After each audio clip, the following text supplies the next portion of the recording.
بسم الله الرحمن الرحيم والصلاة والسلام على خير خلقه محمد وآله الطيبين الطاهرين. Que las bendiciones y la paz sean con su mejor creación, Muhammad ibn Abdullah y su purificada familia. Bueno, en la clase anterior habíamos mencionado algunas aleyas que se referían al imam Ali, que corroboraban que era él el que tenía que ser el imam inmediato después del fallecimiento del profeta sallallahu alaihi wa sallam. Ahora vamos a ver algunos hadices que se refieren específicamente a que él tenía que ser el sucesor inmediato del profeta y no otra persona como sucedió después. Voy a nombrar solo algunos de los hadices más importantes porque hay muchísimos. Estos que voy a nombrar son los más conocidos y también están narrados en los libros de Ahlus Sunnah.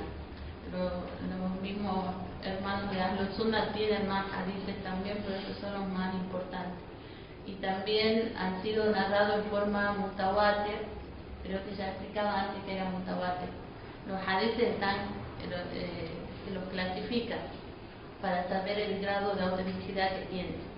Y mutawatir es un hadith que ha sido narrado tantas veces en cada época por narradores que lo han ido transmitiendo a través de diferentes cadenas de transmisión. O sea, no ha sido una sola persona la que lo ha narrado, sino varias personas, y a partir de ahí es narrado otra vez en cada época. Entonces ya no cabe la menor duda de que todas esas personas se puedan haber confabulado para inventar un hadith, como sí ha sucedido en otras oportunidades que se inventaban hadices del profeta y se lo atribuían a él. Pero estos son hadices mutawatir, ¿sí? Bueno, que tanto han sido narrados también en los libros Shia como de los Sunni. Está el hadith de Yawm al-Dar, que en la primera clase yo les había mencionado algo al respecto. Se llama el hadith del día de la casa, o también es conocido como hadith Yawm al-Indar, el día de la advertencia, que se refiere a cuando Dios le ordena al profeta que anuncie a la gente por primera vez en forma pública sobre su misión. O sea, una vez que el profeta es elegido en la cueva de Hira, se le es revelado Corán a su corazón, el ángel le anuncia que es profeta, pero él al principio no anunciaba públicamente a toda la gente que tenía esa misión. Simplemente se limitaba a tratar de atraer a las personas con las que conversaba, ¿sí? De a poco, en forma secreta, y después ya que reúne una cierta cantidad de personas, no eran muchas, pero digamos ya tenía un soporte, digamos, por parte de las personas. Allah le dice, en primer lugar, que anuncie esta misión a los parientes más cercanos. Desciende el ángel, le trae una ley que dice Wanzir ashirataka al-aqrabin, y amonesta o advierte a tus parientes más cercanos. La primera orden es que les anuncie a los parientes más cercanos, no públicamente a todos. Y bueno, cuando el profeta recibe esta orden, después de 3 años de su misión, él le dice a Imam Ali que reúna a sus parientes, o sea, sobre todo a los de Bani Hashim, que eran los parientes del profeta, y se reúnen más o menos. El Imam Ali prepara una comida que se cuenta, el mismo Imam relata que esta comida no alcanzaba más que para una persona, un recipiente de leche y una pata de cordero o algo así, dicen los hadices.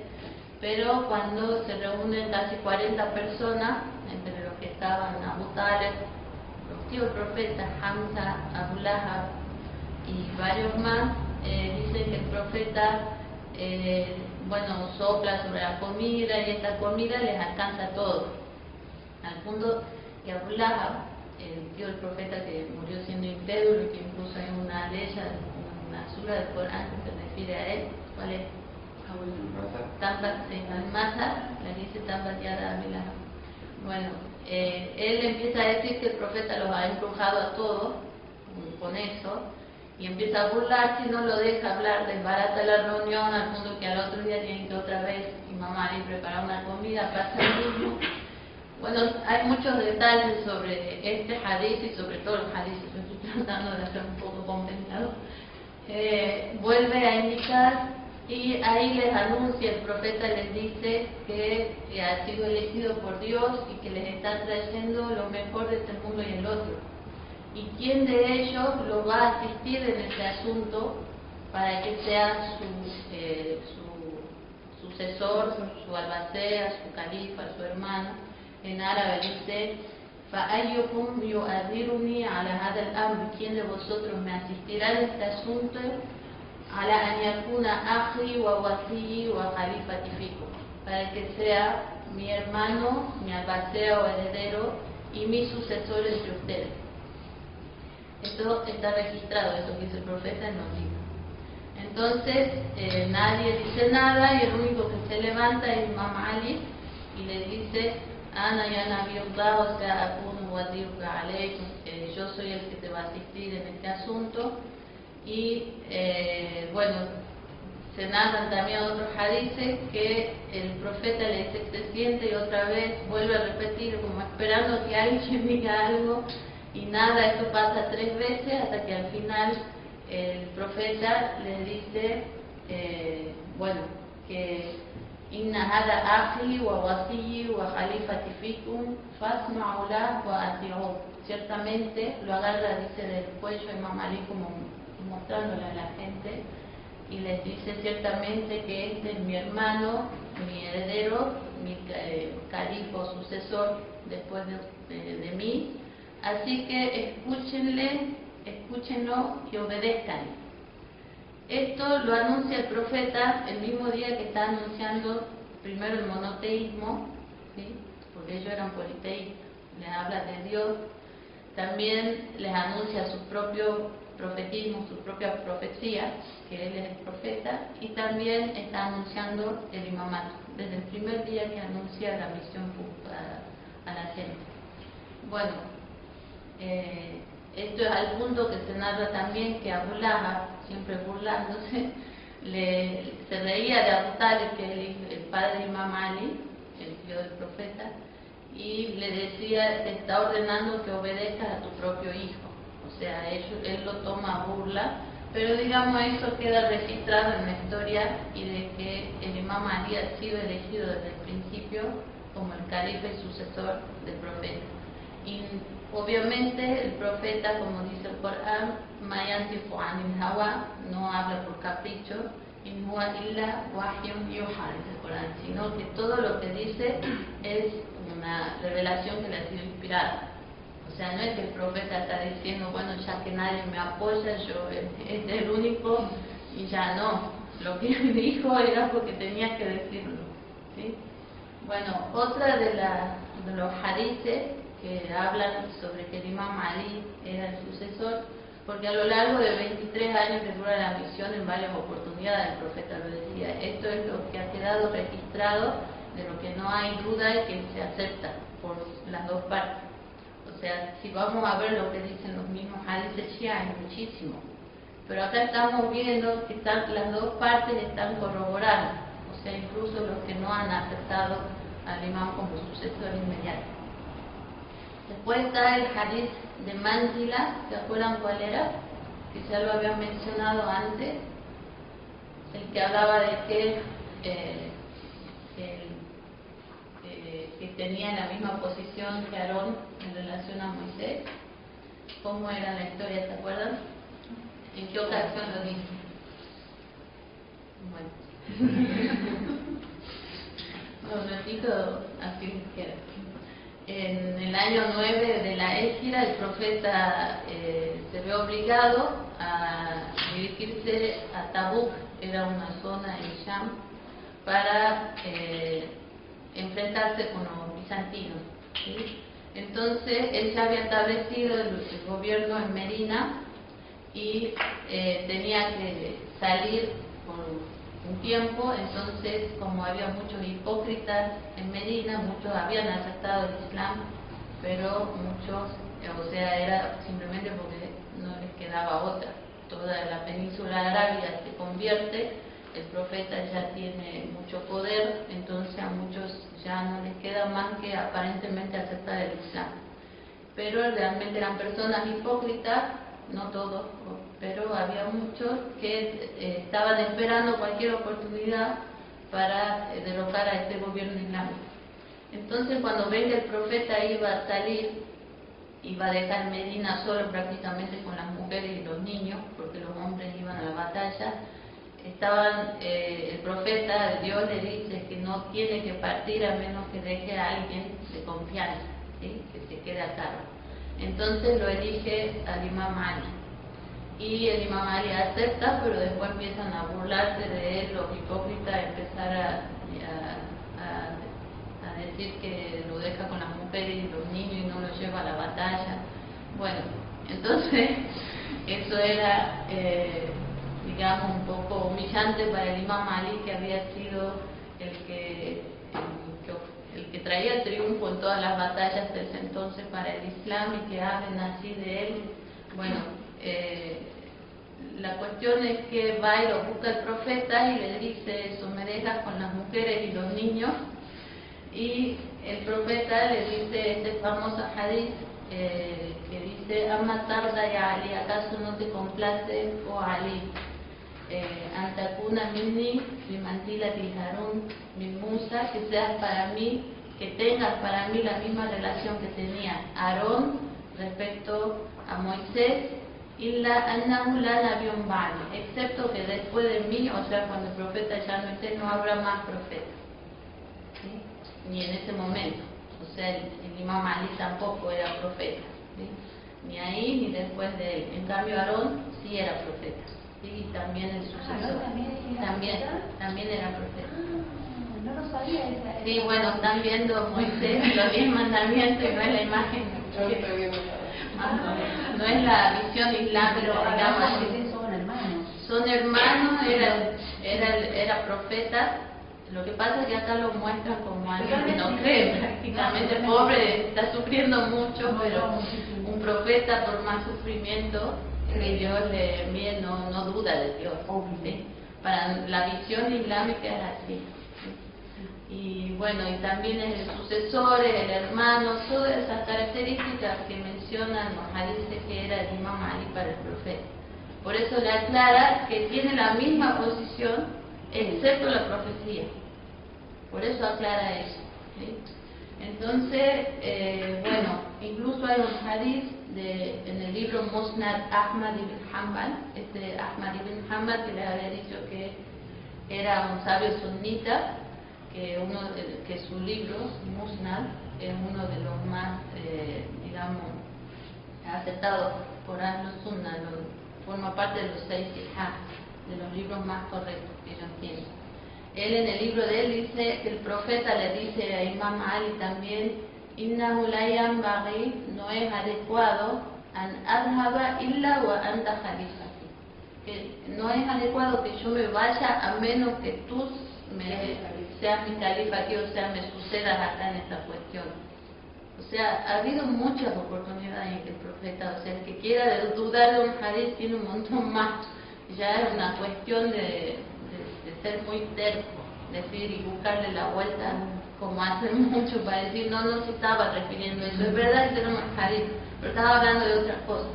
Ya es demasiado, ¿sí? Aparte de todas las virtudes que demostraba tener el Imam Ali, que ningún otro compañero lo demostraba, en cuanto a valentía, en cuanto a conocimiento, en cuanto a piedad, en todo, ¿sí? Bueno, después no dijo estas palabras respecto a nadie más, eso de que no hay que tenga la posición de Aarón respecto a Moisés, todo eso, nunca dijo nada respecto a otro compañero. Al punto que también es la causa por la que Sa'ad ibn Waqqas, que les había mencionado también antes, que era un compañero del profeta, envidiaba al Imam Ali, en el sentido que decía: ojalá yo hubiera tenido una de las virtudes una vez que había tenido el imam Ali. ¿Se acuerdan que él menciona 3? Cuando Muawiyah va una vez a la Meca para, no sé si hacer el Hajj o qué, forma una reunión con los compañeros que vivían ahí, porque él vivía en Sham, ¿sí? El califato de él era en Sham. Vuelve y ahí hace una reunión con los compañeros y con la intención de maldecir a Imam Ali. Ya le había dicho que hacía lo mismo allá en Sham, y de hablar más de él, de burlarse de él. Y Sa'd ibn Waqqas estaba ahí, tenía celos del Imam Ali, pero al final esta reunión termina convirtiéndose en una alabanza y elogio para Imam Ali, porque él mismo termina mencionando ese hadith, no un hadith, palabras de él que recuerdan los hadiths del profeta, lo que había pasado. Uno es el que nombra lo de la mubahla, de la ordalía. Dice: ojalá yo hubiera tenido una de estas 3 virtudes y hubiera sido mejor para mí que todos los camellos rojizos, que eran muy caros, ¿sí? Y una era la mubahla, que ojalá yo hubiera estado ahí cuando Dios revela esta ley y le dice que le diga a los cristianos que lleven a sus mujeres, a sus hijos y a ellos mismos. ¿Y a quiénes lleva el profeta? A Ali, Fátima, Hassan y Hussein. La otra virtud que nombra Sa'd ibn Waqqas es cuando estaban en la batalla de Khaybar y ya otros compañeros habían intentado penetrar en la fortaleza. Eran 7 fortalezas, pero había 2 que todavía no podían conquistarlas, donde estaban los judíos. Y el profeta manda incluso a Abu Bakr o Omar y vuelven sin poder conquistarla. Y el profeta dice: mañana voy a entregar el estandarte a alguien que ama a Dios y a su mensajero, y que Dios y su mensajero aman, y a quien Dios y su mensajero aman. Entonces todos estaban deseosos al otro día de esperar a ver quién era esa persona, hasta que le da el estandarte al imam Ali. Entonces Sa'd ibn Waqqas dice: ojalá yo hubiera tenido también, aunque sea esta ¿Cómo se llama? El primero es el mubahla y el otro, sí, ¿cómo es el evento de entregar, cuando pasa esto en la batalla de Khaybar, el tema de entregar el estandarte a la persona que Allah y el mensajero aman, y a quien esta persona ama al mensajero y al profeta, y a Allah. Bueno,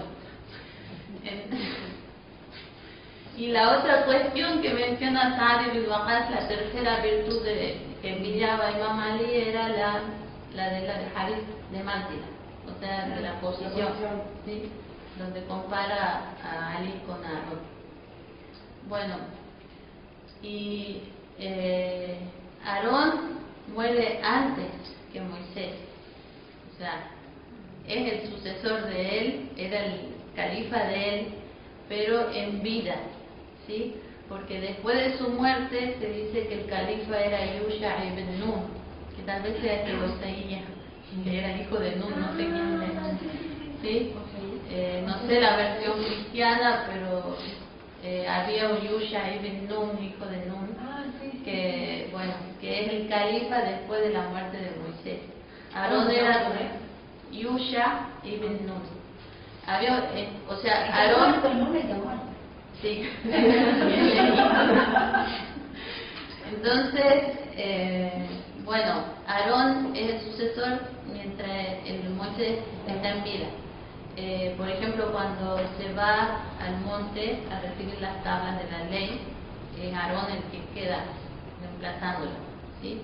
40 días hasta que vuelve Moisés. Imam Ali, como este mismo hadith lo indica, durante la vida también era el sucesor del profeta, y también después de la muerte. Por eso en el hadith aclara: después de mí, para que no se diga, como tal vez algunos le gustaron y dijeron que sí era igual que Aarón, pero Aarón fue el califa durante la vida de Moisés. No, acá el profeta aclara: después de mí ya no habrá más profeta, ni ahora ni después. O sea, ahora ¿Cuáles eran las posiciones que tenía Aarón respecto a Moisés? Voy a citar algunas aleyas donde nombra estas posiciones. Bueno, primero que era el sucesor del profeta, la aleya dice, en la aleya 142 de la sura número 7, y nos dimos cita con Moisés durante 30 noches que completamos con otras 10. De este modo la duración con su Señor fue de 40 noches.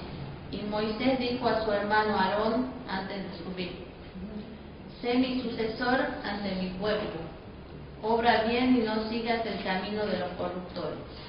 Bueno, acá el Corán nos está diciendo que esta es una de las posiciones de Aarón. Y el profeta en la Hadith le dice a Imam Ali que tiene las mismas posiciones que Aarón. Después también era, según el Corán, un visir, un wazir en árabe. Y dispón para mí un visir entre mi familia. Esto le dice Moisés. ¿Se acuerdan del Noah que leí la semana pasada? Que le dice, bueno, que lo disponga a Aarón. Dice, dispón para mí un visir entre mi familia, a Aarón, mi hermano. O sea, el visir también era un hermano. En muchos hadices el profeta lo nombra como su hermano, Imam Ali. ¿Qué es un visir? Un wazir, como un ministro, como, bueno, el representante de él. Ese era el hermano Ali y de Aarón, ¿verdad? Claro, acá está hablando de lo que dice el Corán respecto a Aarón. Acá Moisés le pide a Dios que nombre para él un ministro, un wazir, que sea su hermano Aarón. ¿Sí? Entonces, a partir de acá vemos cuáles son las posiciones que tiene Aarón en relación a Moisés. Y el hadith del profeta dice que Ali tenía las mismas posiciones que tenía Aarón en relación a Moisés. Entonces acá hay ya dos aleyas, una que lo nombra a Aarón como sucesor, Jalifa en árabe, como wazir, como visir. También en el contexto vemos que habla de Aarón como su hermano, que también hay muchos hadices que el profeta se refiere a Ali como su hermano, eran primos hermanos en realidad, y también era el suegro de Ali después, pero lo nombra como su hermano. También el profeta lo cría a Imam Ali desde niño, ¿sí? Ha estado, porque Abu Talib después tiene algunos problemas económicos, tenía varios hijos, y con el tío del profeta, con Al-Abbas, deciden decirle a Abu Talib que a cada uno le dé un hijo para que ellos lo críen y lo ayuden. Entonces el profeta lo lleva a Imam Ali. Desde el nacimiento el Imam Ali es criado por el profeta. Bueno, y también están los hadices de la hermandad, que cada vez tanto en la Meca como en Medina, como les había dicho en la clase pasada, tenía que el profeta hermanar entre los musulmanes, lo dejaba a Ali como su hermano. Después otra posición que menciona el Corán es de ayudante. Dice Moisés a Dios, y aumenta con él mi fuerza, o sea que lo ayude.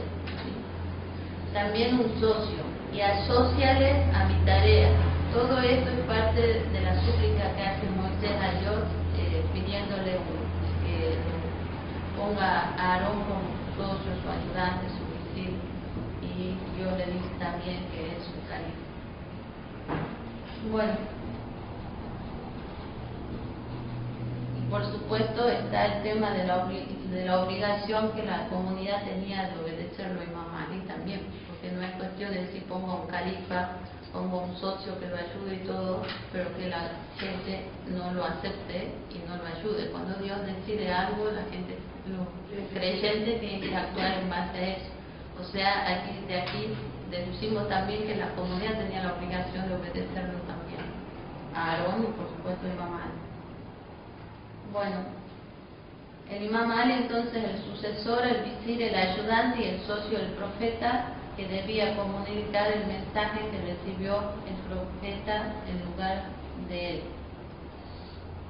Bueno, también cuando el profeta lo manda a Imam Ali para que comunique la sura al-Tauba a los politeístas, como habíamos hablado antes, Allah me pidió que alguien que sea parte de mí mismo debe proclamar esto. O sea, ¿se acuerdan cuando lo manda primero a Abu Bakr y lo hace volver? porque el ángel le dice que Dios dice que no, que tenía que comunicar ese mensaje a los politeístas él mismo o alguien que sea de sí mismo. Entonces aquí también vemos, comparando con la súplica que hace Moisés a Dios, que dice "Waj'alni waziran min ahli Haruna akhi", Moisés le dice: "Y dispón para mí un visir que sea de mi familia", o sea, de sí mismo, y acá comparan que sea Aarón mi hermano, y comparando con esos otros hadices que hay sobre Imam Ali, que lo mencionan como que parte de él, cuando viene el ángel le dice a alguien que tiene que comunicar el mensaje a alguien de sí mismo, entonces, y lo manda a Imam Ali. Entonces también vemos que aquí hay otra comparación y deducimos otra posición que tiene el Imam Ali, que es parte del profeta, es de él mismo, como dice el hadith. Bueno, otro hadith que también nos habla sobre la virtud del Imam Ali, su capacidad y su idoneidad y su derecho de ser el califa, es uno que le dicen el hadith de At-Tayr. El nombre es un poco inusual, se llama el hadith del pájaro, que también es conocido como del pájaro asado o del ave asada. No tiene ningún significado la palabra. No, es por lo que pasa en ese suceso, entonces el hadith pasa a ser conocido así. No es que haya sido revelado como que el nombre tenía que ser así. En este hadith se refiere a una súplica que el profeta le hace a Dios cuando una mujer de los Ansar le regala 2 aves asadas al profeta, ¿sí? Ella viene, le trae esta comida lista para comer, y el profeta dice, le pide a Dios que traiga a la persona más amada para él y para Dios y para el profeta, que lo acompañe y coma esta comida, ¿sí? A ver, leamos el hadith. Dice, el hadith original es el siguiente: una mujer le regaló al profeta 2 aves asadas listas para comer. Antes de comer, el profeta elevó las palmas de su mano y rogó: "Oh Allah de toda tu creación, envía a la persona que es la más amada para ti y para mí, así pueda compartir esta ave asada conmigo. Esta persona es la más querida por Allah y su mensajero, y él será el Señor, líder y walí después del profeta". Entonces entró el Imam Ali y compartió la comida con el profeta. O sea, aquí mismo está diciendo, esta persona es la más querida, bueno, y él será el Señor, líder y walí después del profeta. Hay otras versiones que incluso se encuentran en los libros sunitas, se los narra de diferentes maneras. El hadith está, pero muchas veces pasa que está el contenido del hadith, pero no con las mismas palabras, o se cambian algunos detalles, ¿sí? Entonces vamos a leer algunas versiones que ellos tienen, pero al final vamos a ver que de todos modos vuelve al hecho de que el que termina comiendo esa comida es el Imam Ali, o sea, él es la persona que va a ser el walí, ¿sí? En otra versión, que incluye información ambigua, dice aquí, ¿sí?, una de las mujeres de los Ansar le obsequió 2 aves asadas al profeta. Cuando él los recibió, oró: "Mi Señor, trae al que es el más amado por ti y por mí". Él levantó la voz. Aquí no dice quién es el que de repente dice él levantó la voz, no se sabe si el profeta o alguien más. Y el profeta preguntó: "¿Quién es el que está levantando la voz?". De acá se deduce ya de que no ha sido el profeta, porque es él mismo el que está preguntando quién es el que levantó la voz. Y Anás respondió: Anás es un criado del profeta, un compañero de él, que desde chico, desde que emigra a Medina, el profeta todavía, que habrá tenido 10 años, Anás ibn Malik se llama. La madre de él le da al profeta y le dice que lo cría para que también lo ayude con los quehaceres y bueno, lo sirva, ¿sí?, como un sirviente para él. Y bueno, obviamente es musulmán también y es uno de los compañeros del profeta. Entonces, Anás responde a Ali. Ahora que leamos los otros hadiths, vamos a ver más o menos, se va a explicar un poco más hay versiones en las que o bien los compañeros del profeta competían entre ellos en cuanto a quién sería elegido para compartir la comida, o en la que aquellos que estaban presentes deseaban que la persona fuese elegida entre sus parientes o grupos.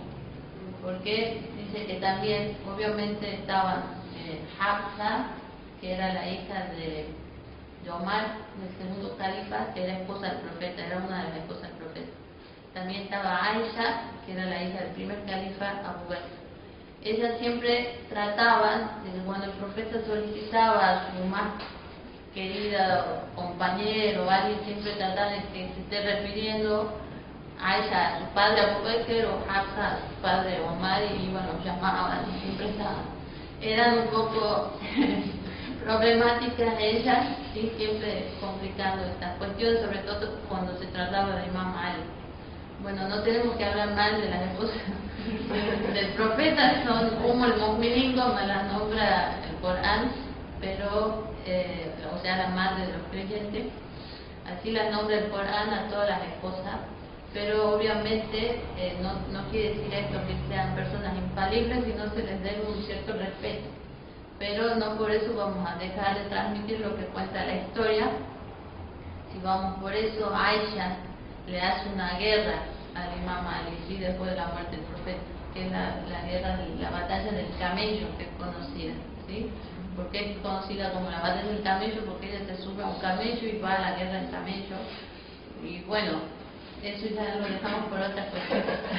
Pero el Imam Ali la hace volver, y por respeto a ella, para hacerla volver después de que gana la batalla, en realidad ella es inducida por otros compañeros como Talha y Zubayr a que le hagan esta guerra a Imam Ali cuando él ya es el califa, porque sabemos que el primer califa al final oficial que elige la gente son Abu Bakr, en muchos casos no la gente, sino unas cuantas personas o una persona, Abu Bakr, Omar, Osman, y después la gente la que va y lo elige Imam Ali. Cuando por fin el Imam Ali es el califa, en 5 años que dura el califato de él hasta que es martirizado, no lo dejan realmente gobernar como tiene que ser. Le hicieron 3 batallas, y una de esas batallas hechas por los mismos musulmanes en contra del califa, cosa que no había sucedido con los anteriores califas. Una de esas batallas es la que le hacen a Aisha con Talha y Zubayr para derrocar. Y vemos que bueno, el Imam Ali gana la batalla y la manda de vuelta con respeto, a pesar de que ha sido la instigadora, digamos, de esta batalla, y se cuenta que manda a un montón de personas escoltándola. Al ser la esposa del profeta no la iba a mandar sola de vuelta a Medina. Entonces, cuando ella llega a Medina para seguir hablando en contra de Imam Ali, dice: miren lo que hizo Ali, me manda a mí con un montón de hombres sola, cosa que era algo, generalmente una mujer siempre así con tantos hombres soldados. Y cuando llega, estos supuestamente hombres se sacan todo lo que usaban para cubrirse, porque venían todos cubiertos, eran todas mujeres. Miren la perspicacia del Imam Ali, lo que sabía que podía pasar. Y en segundo lugar, una de las razones era de que se cubran las mujeres, que les dice que se cubran, era para que en el camino, si se topan con alguien, no vean que son un grupo de mujeres que las atacan. Entonces, bueno, hay muchas historias así.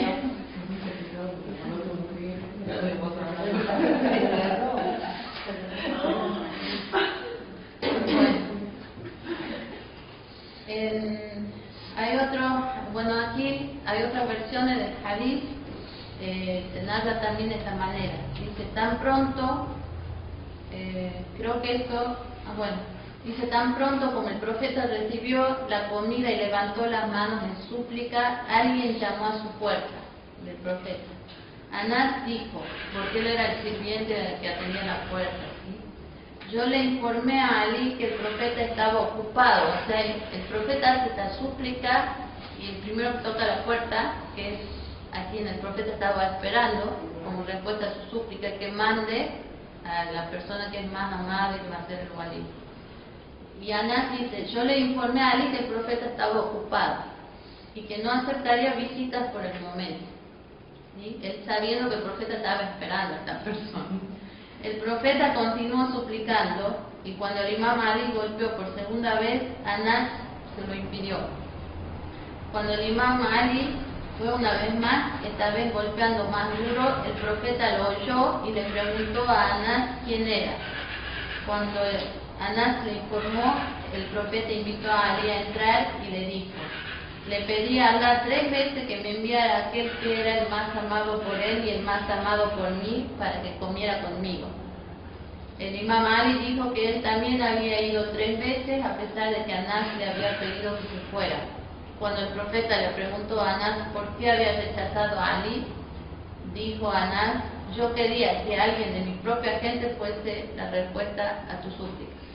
O sea, estaba impidiendo que fuera tan fácil, o sea, pedir los decretos de Dios. Él dice que quería que sea alguien de su gente que era el Sa'd ibn Ubadah. Otra versión que narra otro sabio sunita que se llama Abu Ya'la, dice que hay este sabio dice hay 2 versiones de hadith. La primera dice, después de que el profeta suplicó, Aisha le imploró a Allah que eligiera a sus padres para que fuese el primero en llamar a la puerta y compartir la comida con el profeta. Hafsa, la hija del segundo califa, también rogó a Allah que eligiera a su padre. Y Anás deseó que fuese Sa'd ibn Ubadah. Anás luego dijo, después de que suplicamos, oímos que alguien llamaba a la puerta y era Ali. Le dije que el profeta estaba ocupado, por lo que Ali se fue. Cuando escuché por otro golpe me di cuenta de que era Ali de nuevo y él estaba saludando cuando esta vez el profeta escuchó la voz de Ali y me dijo, fíjate quién está llamando a la puerta. Cuando le dije que era Ali, el profeta pidió que lo dejaran entrar. Y respecto a la segunda versión que dice Abu Ya'la, dice que cuando Abu Bakr, Omar y Osman entraron uno tras otro, el profeta envió a todos de vuelta. Cuando Ali llegó después, el profeta le dejó entrar y bueno, y comió con él.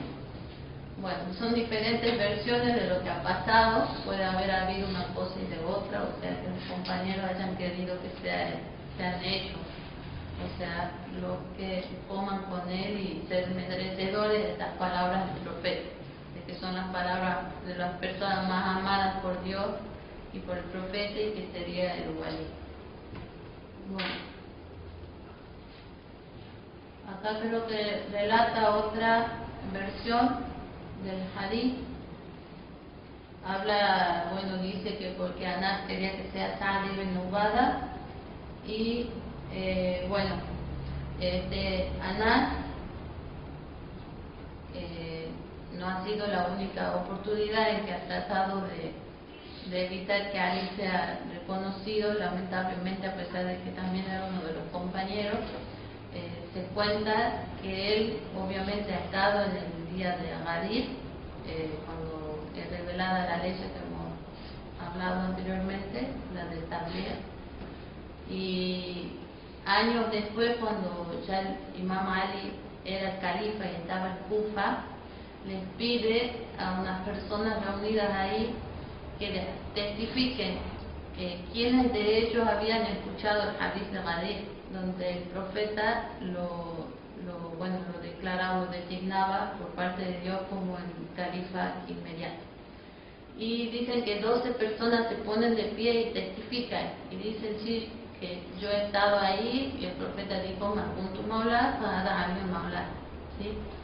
Y Anás estaba ahí, tanto en Ghadir como en esa ocasión, y no se pone de pie, y no dice nada. Entonces el imam Ali le reclama y le dice, ¿por qué no testifica y no dice lo que ha escuchado?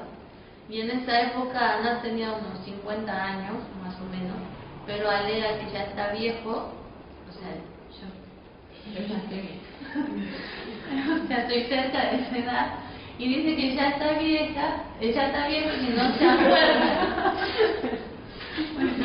y no se acuerda. O sea, entonces el Imam Ali, sabiendo que es mentira, primero no tiene una vejez tal que le impida recordar cosas como esta, un evento como el de Ghadir y lo que ha pasado ese día, y tampoco tenía Alzheimer o algo. Entonces el Imam Ali le manda una maldición y le dice que lo va a maldecir mandándole una enfermedad de la piel que dicen vitíligo, y así pasó. O sea, dicen que Anas hasta el final de su vida sufre de esta enfermedad con la que el Imam Ali lo maldice por mentiroso. O sea, obviamente que si realmente se hubiera olvidado, el Imam Ali no le echaba esta maldición. Bueno.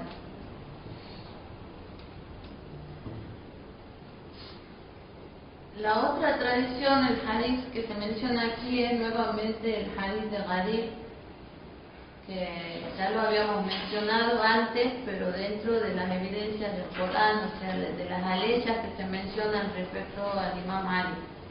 Allá lo habíamos mencionado como evidencias del Corán, aquí lo mencionamos como evidencias de hadith, porque es largo lo que ha pasado. O sea, en este evento primero descienden aleyas y al final también la que desciende primero es la de Tabligh, que le dice al profeta, anuncia lo que se fue revelado, y ahí viene el profeta y reúne a la gente, y acá también el profeta habla, y hadith le decimos a todo lo que el profeta dice, ¿sí? Bueno, y acá también reúne a la gente, y antes de decir Mankuntu Maulá para Ali Maulá, hace un preámbulo, un prólogo que les avisa que pronto va a morir, que dejo entre vosotros dos cosas preciosas, dice el hadith de Saqalayn también, el libro de Dios, mi familia, y bueno, se relatan muchas cosas sobre lo que dice, y al final dice Mankuntu Maulá para Ali Maulá, de quien yo sea su Señor, este es Ali su Señor. Eso es por eso que está puesto en las dos partes, entonces, cuando hablamos de las aleyas y cuando hablamos de los hadith. Hay un sabio que se llama Alama al-Amini, ¿sí? Que ha vivido, habrá muerto hace como 40 y pico de años. Él ha escrito este libro que nos está acompañando desde la primera clase, se llama Al-Ghadir, ¿ven? Los que saben leer árabe, ¿sí? Es una enciclopedia hermosa, digamos, que en esta son 11 tomos, aquí hay 2 nomás, ¿sí? ¿Ven? El 2 y el 1. Son 11 tomos en árabe, en las traducciones tal vez son más tomos. Él ha ocupado muchos años de su vida, durante cada día 16 horas, dicen, que se ha ocupado, incluso ha hecho viajes a varios países como Siria, Irak, Marruecos, Egipto, recolectando hadices que corroboren el imamato de Imam Ali, o sea, sobre todo de fuentes sunitas. Entonces ha logrado compilar todo esto, que incluso los sabios sunitas reconocen que tiene mucho valor, ¿sí? Porque todo está documentado. No es que dicen tal persona dijo y ya está. Abajo ponen la cita de qué libro sunita ha sido sacado, y eso le da valor, digamos, a los libros. Entonces, bueno. ¿Está en castellano su mail? No. ¿No? En persa está, y no sé si estará en inglés. Está en árabe, traducido al persa, que son 20 y pico de tomos en persa. Y en este libro, él demuestra la wilaya a partir de demostrar la wilaya de Imam Ali, demuestra la de todos los imames, el califato inmediato de Imam Ali, a partir de él, del resto de los imames, y también niega a partir de esto la wilaya o imamato de los demás. O sea, más o menos 40 años ha estado investigando, dicen 16 horas por día, hasta lograr toda una vida, teniendo en cuenta que debe haber vivido unos 50 y pico de años, o 60, no sé ahora, pero no es. Bueno. Ha nacido él en el 1320, dice acá, y estamos en 1437. No sé cuántos años tenía alguien que bueno, como alguien que hace una obra así para corroborar el imamato de Imam Ali, obviamente tiene muchísima recompensa de parte de Dios. Nadie puede negar eso, ¿sí? Esto nos ha dejado ya una fuente fidedigna para el resto del ¿cómo? ¿Es un líder que No, él es Shia. Era un sabio Shia que ha estudiado en Najaf, ahora está sepultado ahí, ¿sí? Es un sabio Shia, pero ¿qué hace? Antes no había algo así, había hadices sueltos, pero él se toma el trabajo durante 40 años de recolectar todos los hadices que verificaban el imamato de Imam Ali, incluso en forma, hay poesías acá, de gente, de compañeros del profeta, incluso de los tabi'in. Los tabi'in le dicen a los compañeros de los compañeros. O sea, eran musulmanes que no vivían en la época del profeta, no habían nacido, pero habían sido compañeros de los compañeros del profeta. A ellos le dicen tabi'in. Entonces, también hay poesías que, por ejemplo, en el día de Ghadir está un famoso poeta, Hassan ibn Sabit se llamaba, ¿sí? Que le pide al profeta permiso, después de que el profeta anuncia el califato de Imam Ali, le pide permiso para recitar una poesía en honor a Imam Ali. Y ahí recita y bueno, anuncia en forma de poesía el califato de Imam Ali. Está traducida, yo la traduzco una vez en una de las Tajalé. Y así como esta, hay un montón de poesía que la gente recita, no solo respecto a Ghadir, sino todas las virtudes de Imam Ali. Entonces todo está compilado acá. Y él, ante tanta recompensa, que hasta él mismo sabe que va a tener toda una vida dedicada a corroborar el imamato de Imam Ali para que quede ya como una fuente fidedigna y que nadie dude, él dice que todo el que después del salawat del profeta, ¿cómo es el salawat? Porque hay mucha virtud. Hay mucha virtud en recitar el salawat, Allahumma salli ala Muhammad wa ala Muhammad. Todo el que después del salawat diga wa'ajil farajahum y apresura su aparición, o sea, la aparición de todo el mundo. ¿Cómo es la última parte? Ahora la nota. Y apresura su llegada, su aparición, su manifestación, refiriéndose al Imam al-Mahdi, puede ser también, ahora sí del Imam Mahdi, antes de. Él, o sea, ante Dios le dice, le pide a Dios que le dé recompensa, parte de la recompensa de lo que él hizo a la persona que haga eso. O sea, nosotros decimos, Allahumma salli ala Muhammad wa ala Muhammad wa ajil farajahum. El sabio ese dice, yo le doy parte de mi recompensa.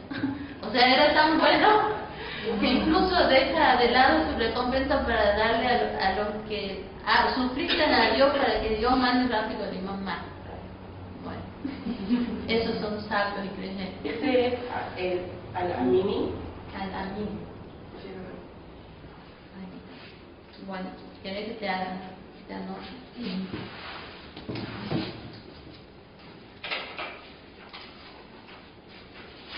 ¿Se nota? A ver.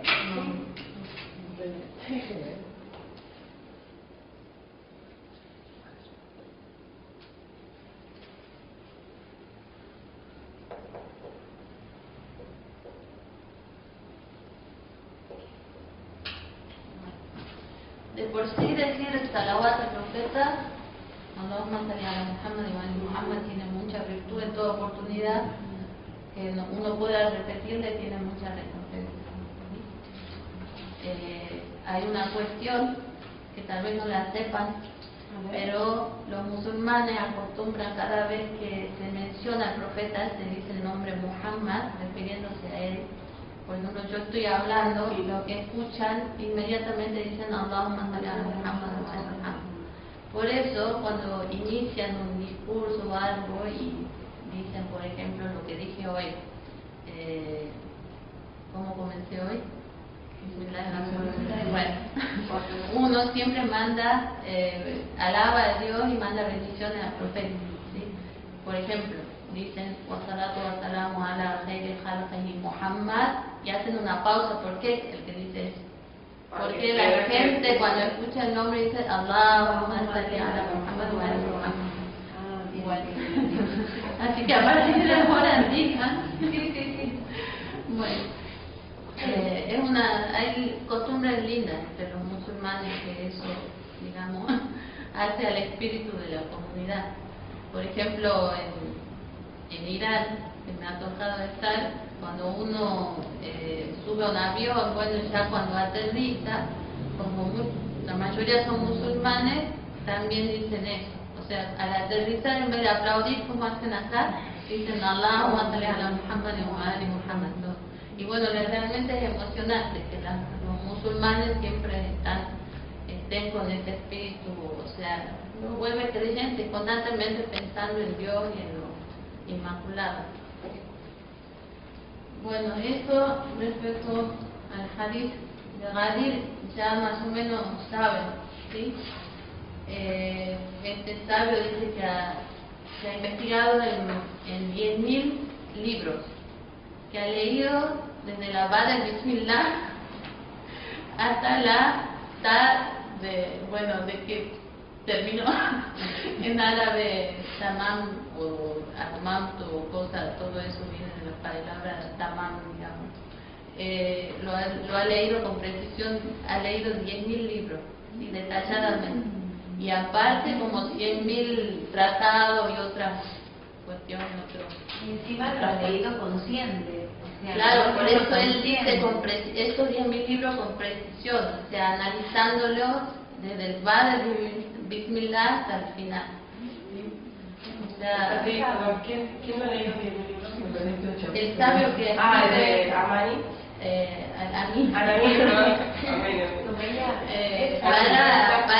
O sea, porque no es decir yo encontré un hadith acá y lo pongo, no, hay que analizarlo, hay muchos hadiths inventados.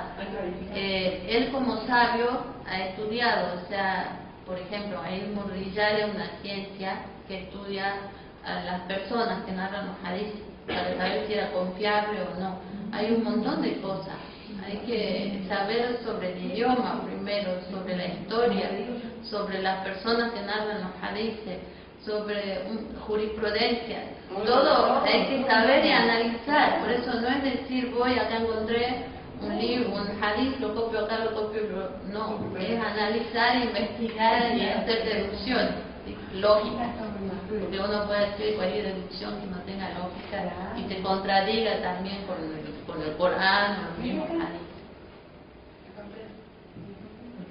Bueno, otro hadith es el que le dicen el hadith de la wilaya, que también es parecido porque el profeta ha relatado en varias ocasiones, que dice, le dijo a Imam Ali, Anta waliyu kulli mu'minin ba'di, tú eres el walí de todo creyente después de mí. Por ejemplo, en otras ocasiones decía Ali es de mí y yo soy de Ali, y Ali es el walí de todos los creyentes después de mí. Bueno, esto lo he repetido varias veces y en una ocasión en que también lo repite es cuando el profeta manda a dos ejércitos, uno liderado por Khalid ibn Walid, que era otro de los compañeros del profeta que, digamos, no era muy amante de Imam Ali. Él es el que en la batalla de Uhud, ¿se acuerdan lo que pasa? Que cuando estaban ya a punto de ganar, el profeta les dice que no bajen de la montaña hasta que no les dé la orden. Estaba el ejército islámico ganándole a los incrédulos, era el principio del Islam. Es la segunda batalla, la primera es la de Badr y esta es la de Uhud, la segunda. Cuando ya estaban ganando, ven los trofeos y que por miedo a que otros el botín, que otros lo recojan, empiezan a bajar los combatientes musulmanes de la montaña apresurados para agarrar el botín, Y Khalid ibn Walid, que dicen que era un comandante muy astuto, se da cuenta de eso cuando ya estaba huyendo, ve que se bajan de la montaña, o sea, desobedecen al profeta que les había dicho que hasta que no, y da vuelta por esa montaña y trae al ejército y los ataca por atrás, cuando ya estaban desprevenidos, después de haber ganado, ¿sí? Esta es una enseñanza también para nosotros, que hay que obedecer las órdenes y hasta que, bueno, y ahí ganan los incrédulos la batalla y es donde lo matan a Hamza, al tío del profeta. Lo vieron en la película El mensaje, el que iba al desierto a cazar y lo apoyaba al profeta. Bueno, él muere ahí porque Hind, que es la madre de Muawiyah, le paga para que se vengue de él porque en la batalla de Badr habían matado al padre y al hermano. Entonces este esclavo había sido contratado precisamente para matarlo a Hamza en medio de la batalla. El único propósito era ese, estar atento para matarlo a él. Sí, por eso ella después va y le abre el vientre, le saca el hígado y quiere comer el hígado, pues que Dios no le permite, se pone duro el hígado, dicen. Entonces, bueno, pero es llamada la comedora de hígado. Aquí la Tulakbar, que es... ¿Esto era una costumbre de la época o es de la y bueno, ¿qué están haciendo ahora esos de Libia? Hicieron eso también, de abrir el corazón al principio que empezaron, que le sacaron el corazón a uno y que lo comían, que no hicieron. Bueno, ellos son los descendientes de toda esa gente. Sí, pero ¿para qué comer eso? No entiendo, qué asco. Solo por venganza, porque son gente que realmente de humanidad no tiene nada. Bueno, Están bien, no están bien. que están bien, los que están haciendo, todo lo que están haciendo hoy están bien. No, por eso digo, están bien. Y que en todas las épocas ha habido gente así. Bueno, este Khalid ibn Walid es el que a raíz de él gana la batalla para favor de los incrédulos. Y bueno, después en el año séptimo creo que va y se acepta el Islam, se convierte al Islam, pero bueno, no tenía buen concepto del Imam Ali, digamos, como otros compañeros. Y bueno, en esta ocasión el profeta los manda a las batallas,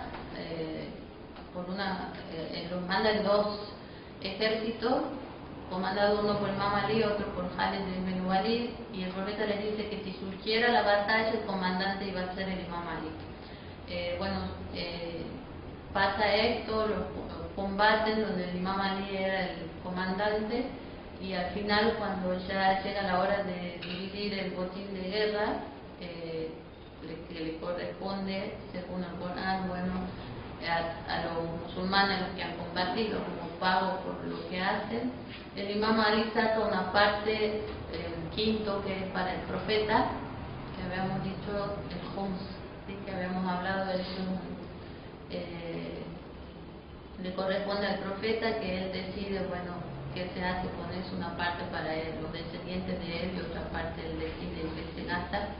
Y el Imam Ali saca una parte, dicen, para él. Entonces, incentivado por este Khalid ibn Walid, van 4 hombres, dice, a quejarse ante el profeta, se van rápido a Medina a contarle lo que hizo Imam Ali, que según él ellos estaban mal, que se agarró una parte de los humos para él. Y entre esos estaba una persona llamada Buraida al-Aslami, que le va y le dice, mira lo que hizo Imam Ali, pensando que el profeta se iba a enojar y lo iba a retar al Imam Ali. Y ahí es donde el profeta les dice qué os sucede, por qué hablan así de Imam Ali. Ali es de mí, yo soy de él, y él es el walí después de mí. Estaba tan enojado el profeta que dicen que ese Buraida le pide perdón al profeta, e incluso le dice, dame tu mano para que te vuelva a dar la valla, el juramento de fidelidad, como diciendo, yo rompí ese compromiso al venir a hacer esto. Y dicen que hasta el final Buraida ha sido uno de los que reconocía a Imam Ali como califa, y estaba también si no me equivoco, era uno de los testigos ahí en Kufa, cuando el imam Ali pide que los testigos que habían estado en el evento de Ghadir. Bueno, eso respecto a los hadices. Y ahora el último capítulo que habla sobre la wilaya. ¿Tenemos tiempo? Sí.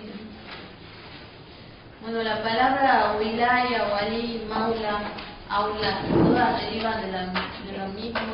Por ejemplo, en árabe aquí tenemos wilaya, wali,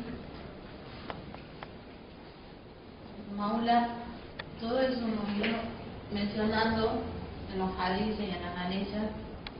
También está aula.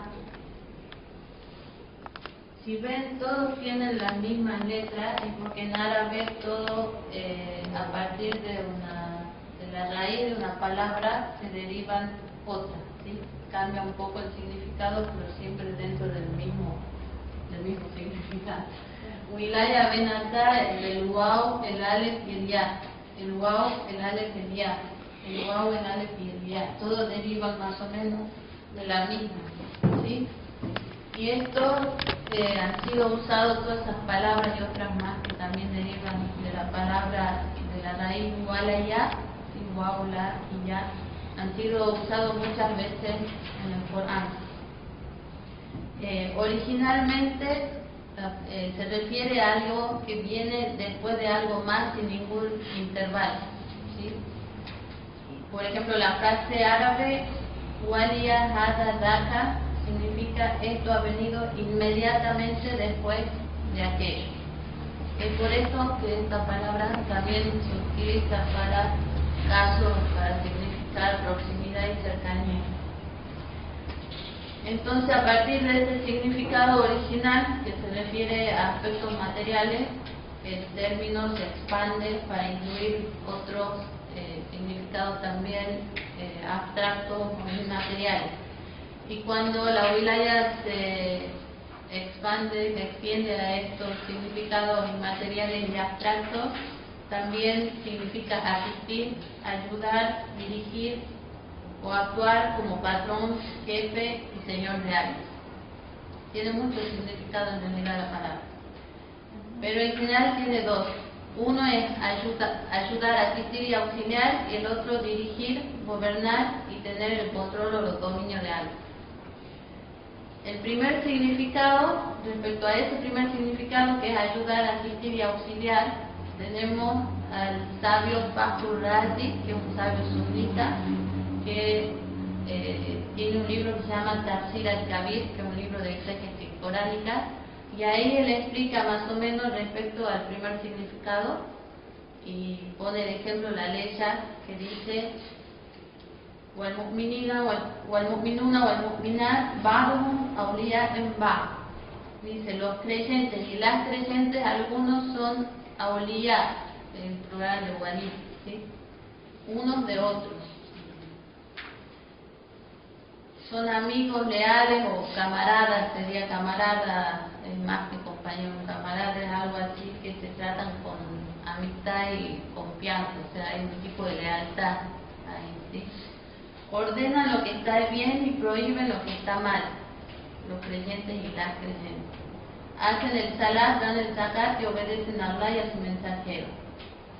Bueno, aquí Fakhr Razi pone de ejemplo esta ley para decir que aquí se refiere wali a amigo, ¿sí? A un amigo leal, pero él dice que se refiere a amigo y también a ayudar.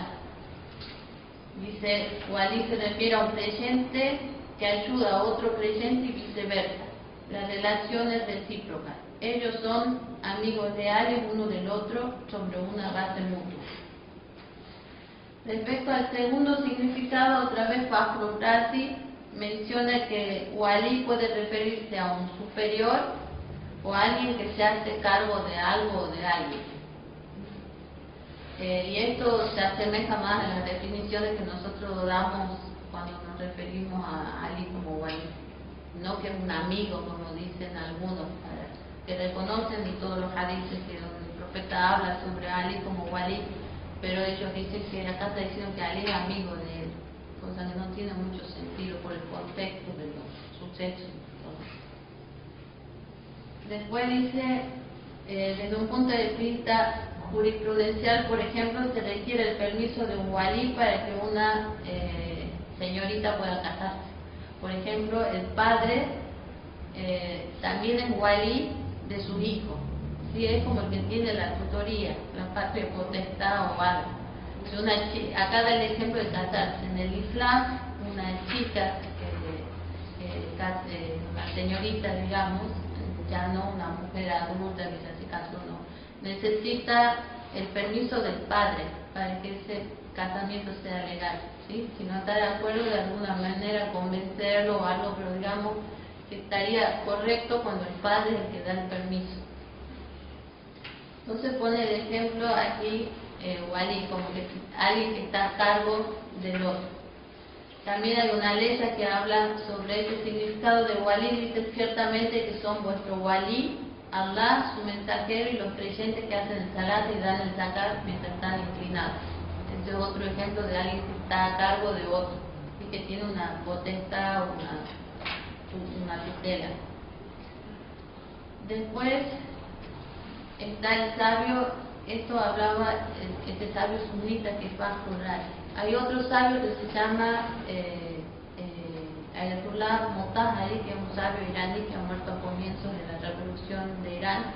Hay muchos libros traducidos de él al español, son muy lindos si los pueden leer, después son varios. Realmente era un sabio excelente y lo matan al comienzo de la revolución, es un mártir, ¿sí? Él, respecto a la sura al-Tauba, a la ley esa que dice, pero los creyentes y las creyentes son amigos leales o camaradas unos de otros, dice que no solo se refiere a amigos, incluso en esta ley que aparentemente parece que se refiere a que los creyentes y las creyentes son amigas, dice no solo se refiere a eso, también en esta ley se encuentran algunos aspectos del segundo significado, que alguien se hace cargo de otro. ¿Por qué? Porque dice, se ordenan el bien y se prohíben el mal. Es como que Dios está diciendo, son walí, uno de otro, entre ellos se prohíben el bien y se prohíben el mal y se ordenan el bien. Es como una orden que está dando Dios acá, que si yo veo a alguien, a un creyente que no está desobedeciendo a Dios, no puedo pasar y decir, no importa que haga lo que quiera. Es una responsabilidad mía, me está diciendo Dios, que yo tengo que decirle que no lo haga, ¿sí? Muchas veces no podemos hacerlo por el contexto en el que vivimos, tal vez porque los musulmanes no lo saben acá. Yo voy a cada uno a decirle no hagas esto, no hagas esto. Pero por ejemplo esto se puede ver más en una sociedad islámica donde están conscientes de esto, en que incluso van a ver que van por la calle y si ve a alguien haciendo algo, se para uno que no conoce, no hace falta que sea familiar. Dice, no hagas esto, no hagas esto, no es, o sea, como aconsejándolo, no es que lo va a retar y hacer un escándalo, no. Se para y le dice, lo aconseja y le dice, ¿por qué? Porque consideran que es su responsabilidad como creyente, porque son walí. Como hermanos socialmente, claro, digamos. Tiene la responsabilidad, no hace falta que sea el hermano de sangre o pariente.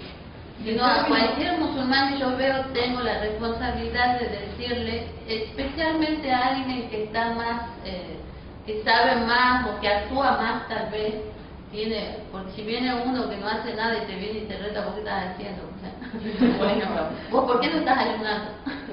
No estás ayunando eso.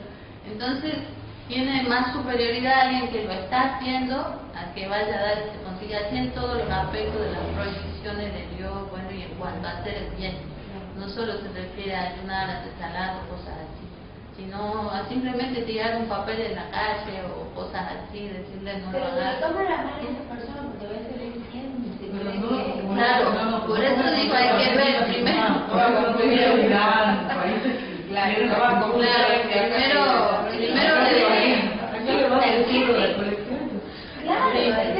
hay veces que sale al revés la cuestión. Imagínense, no hagan esto, no hagan esto. El que no lo entiende no sabe de esta orden. O sea, entre nosotros Habíamos no dicho somos al así, por principio. ejemplo, a ver. A ustedes, entre ustedes ahora se ordenan el bien y prohíben el mal. ¿Se acuerdan que en la primera clase creo que habíamos hablado sobre las ramas del Islam, las cosas obligatorias, que era el salat, el ayuno, y entre eso estaba ordenar el bien y prohibir el mal? Bueno, a eso se refiere, es una obligación, ¿sí? Y esta aleya aquí nos está diciendo. Bien. Bueno. En el caso de una persona. Ojo, que no es cuestión de ir a ordenarle enojado, no hay que hacerle. Escúchame, Janito. Claro. Marietita. Y es mejor ocultamente, no delante de todo. Bueno, hay niveles, hay formas de hacerlo y todo. Obvio. Pero bueno. Bueno, entonces, Shahid Mutahari, el mártir Ayatollah Mutahari, dice que acá en esta ley en realidad hay más que amigos, o sea, se refiere a un tipo de protección o de supervisación, bueno, que el creyente hace del otro. Dice, Dios les ha dado cierta autoridad uno sobre otro. Es por esa razón que estamos obligados a ordenarnos unos a otros a hacer el bien y prohibirnos unos a otros a hacer el mal. Sin este derecho que tenemos uno sobre otro, podríamos entonces obviamente solo ocuparnos de nuestros asuntos y solo tomar eso como una alternativa. O sea, no es que Dios me está diciendo si tenés ganas de decirlo, me está diciendo que lo tengo que hacer realmente. Sin embargo, se nos pide que ordenemos a otros el hacer el bien y prohibamos el mal. Cuando es necesario, los creyentes se ordenan entre sí observar sus deberes religiosos, independientemente de si se trata de un pariente cercano o no. Por lo tanto, la wilaya no es meramente una cuestión de amistad, hay algún tipo de superioridad que cada creyente tiene hacia otros creyentes. Bueno, volviendo a los significados de wilaya, los estudiosos dividen el segundo significado de wilaya, o sea, se refiere a hacerse cargo, supervisar o hacerse cargo de otro.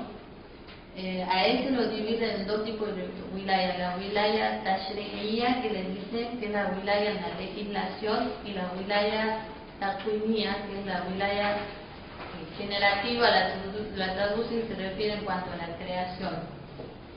Por ejemplo, wilaya en la creación es la potestad que se tiene, principalmente Dios, Él en realidad, sobre las criaturas. Están todas las criaturas, las creaciones de Dios, bajo su poder y voluntad.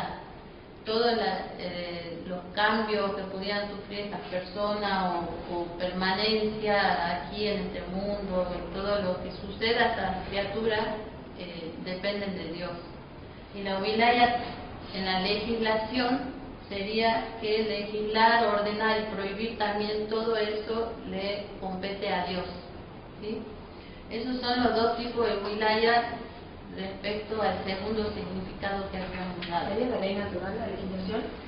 Sí, o sea, la creación, el de la creación, la takwiniyya. Después, por supuesto, él tiene la wilaya absoluta, pero él también le concede parte de esta wilaya, este poder, a algunas personas, como los profetas, las personas santas, incluso a los jinn, a los ángeles, ¿sí? Les puede conceder según lo que él, a las personas con las que se complace, o sea, está satisfecha de ellos, no a cualquier persona. Primero veamos la wilaya, tanto en las aleyas que hablan sobre estas wilayas. Hay aleyas que se refieren a los dos tipos de wilayas, en la legislación y la creación, y hay otras que se refieren por separado a la legislativa y a otra la generativa. Las que se refieren tanto a la creación como a la legislación, pone de ejemplo la ley que dice, pues Allah es el walí, Él resucita a los muertos y Él tiene poder sobre todas las cosas. Aquí se está refiriendo a las dos. Tiene poder y resucita a los muertos, o sea, es el walí en cuanto a la creación, hace lo que quiere con las criaturas, y también tiene poder sobre todas las cosas, hace y manda lo que quiere.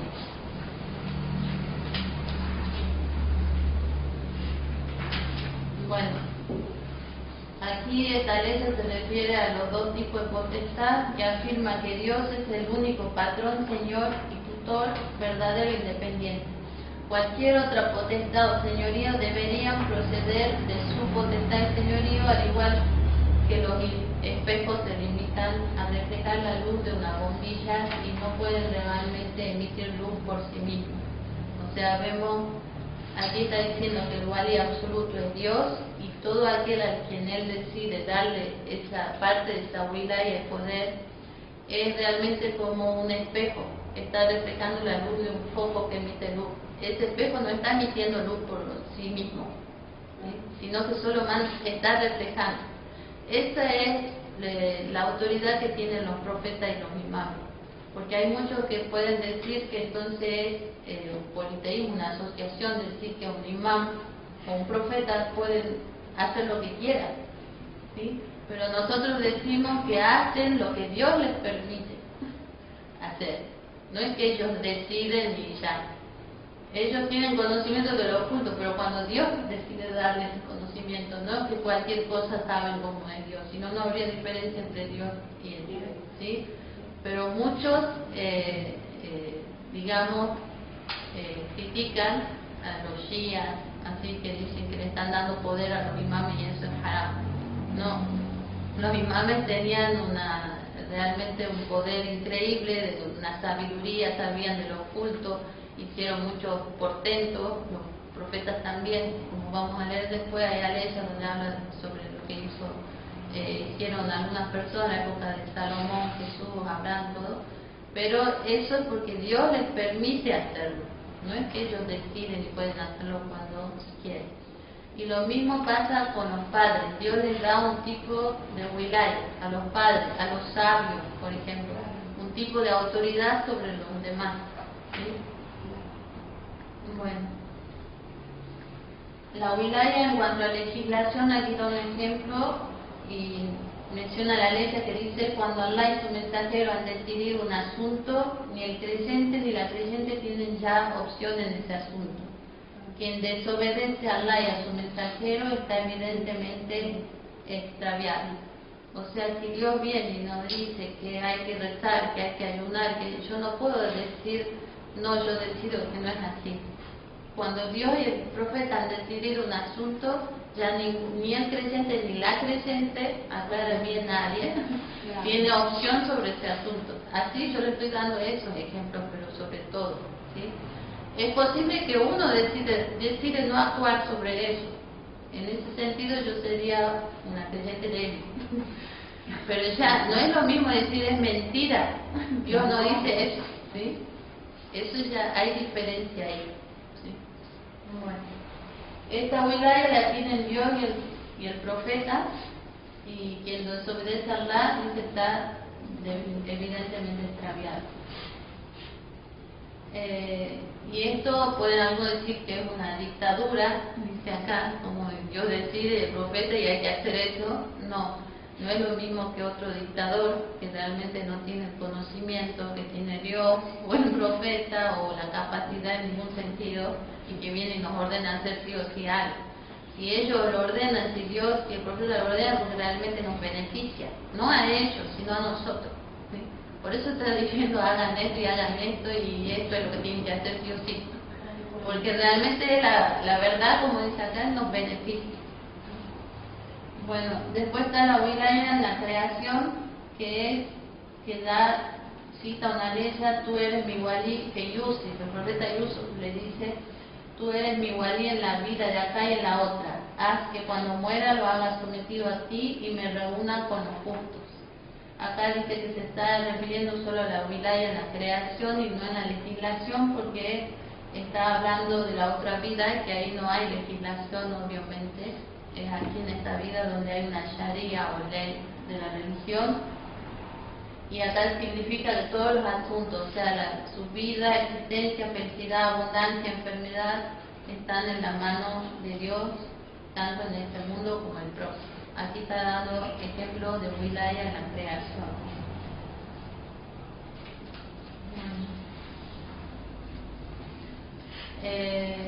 Acá voy a mencionar algunas alechas que hablan sobre la wilaya que Dios le ha dado a algunas personas, como ejemplo,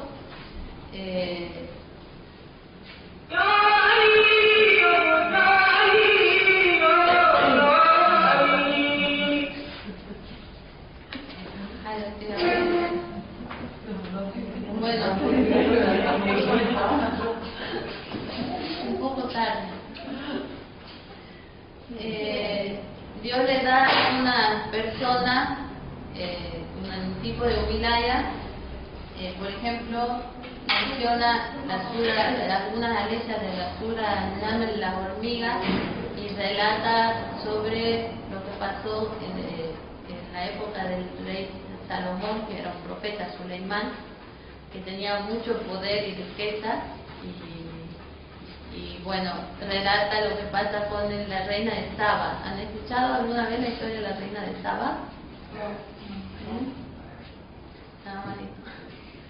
La reina de Saba le dicen en los hadiths, la nombran como Balqis, ¿sí?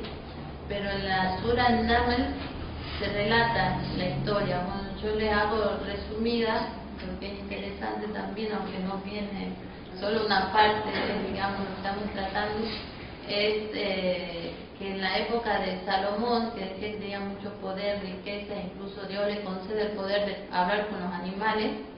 No sé si habían escuchado, una vez él iba con su ejército y las hormigas, la reina les dice que se oculten, porque ya viene Salomón y las pueden pisar el ejército y matarlas.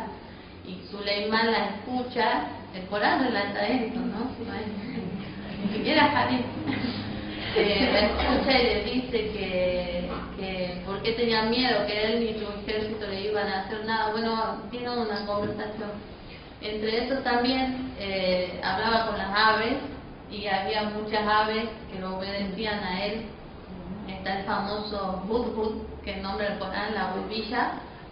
Nunca han escuchado el Hudhud, que una vez desaparece y Salomón pregunta por él dónde está, que cuando venga y aparezca, si no tiene una razón justificable, lo mato. Sí, así dice el Corán. Y cuando viene él, dice que había estado en una parte donde había una reina, que era la reina de Saba. El Corán no la menciona por el nombre, pero en los hadiths dice que se llamaba Balqis, que había visto que ella tenía un gobierno, un reinado, y que adoraban al sol, y les cuenta.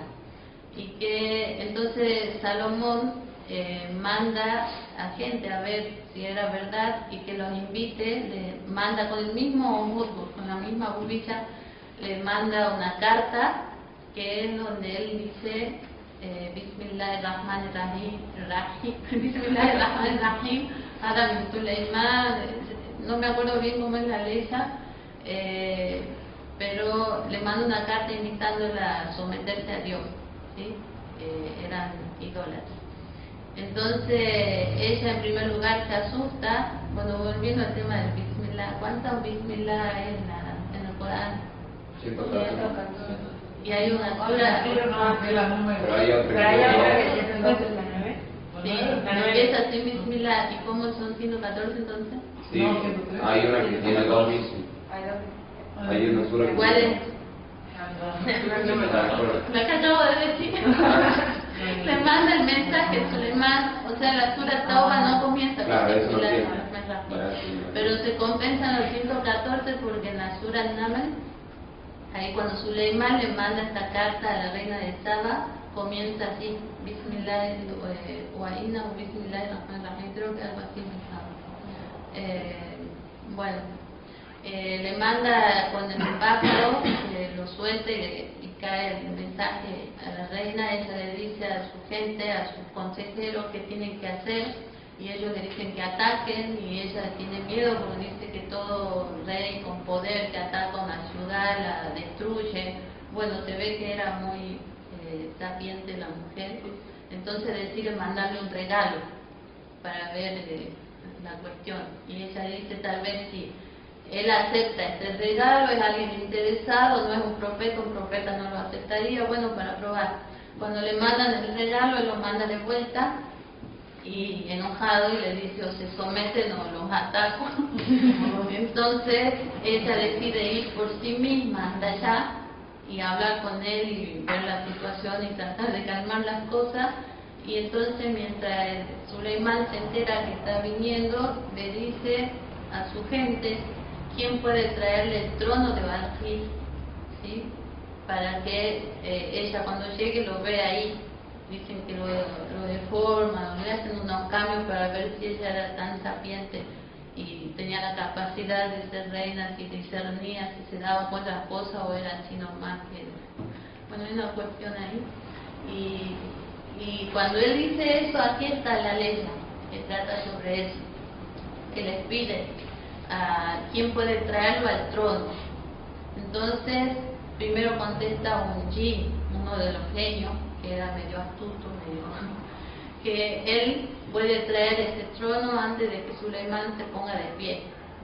Entonces sale otra persona que se refiere a Asef ibn Barjia, que acá no lo nombra, pero es mencionado como un testigo. A ver, les leo acá, y él le dice a Suleimán que él lo va a traer antes de que menos de lo que dura un parpadeo, ¿sí? Y así lo hace y trae el trono de Balqis. O sea, ¿quién era esa persona que tenía tal poder? ¿Sí? De traer, ya no era ni siquiera Suleimán el profeta, sino una persona que dice que era un sabio, una persona creyente que lo ayudaba a Suleimán. La ley dice, dijo él, Suleimán, dignatarios, ¿quién de vosotros me traerá un trono antes de que vengan a mí sumisos? Uno de los jin, una ifrit, dijo, yo te lo traeré antes de que hayas tenido tiempo de levantarte de tu asiento. Soy capaz de hacerlo, digno de confianza. El que tenía algún conocimiento del libro, aquí nombra a esta persona como quien tenía algún conocimiento del libro, que en árabe sería Ilmon min al-Kitab. Dijo, yo te lo traeré en un abrir y cerrar de ojos. Cuando lo vio puesto junto a sí, dijo, este es un favor de mi Señor para probarme si soy o no agradecido. Quien es agradecido lo es en realidad en provecho propio. Bueno, y sigue las leyes. Bueno, aquí a lo que vamos es que una persona que ni siquiera es profeta, sino un creyente, Dios le da esa wilaya, ese poder para traer un trono de un lugar lejano en menos de lo que dura un parpadeo. Y el Corán dice que tenía Ilmun min al-Kitab. Esto se escribe así en árabe, para que vean el detalle.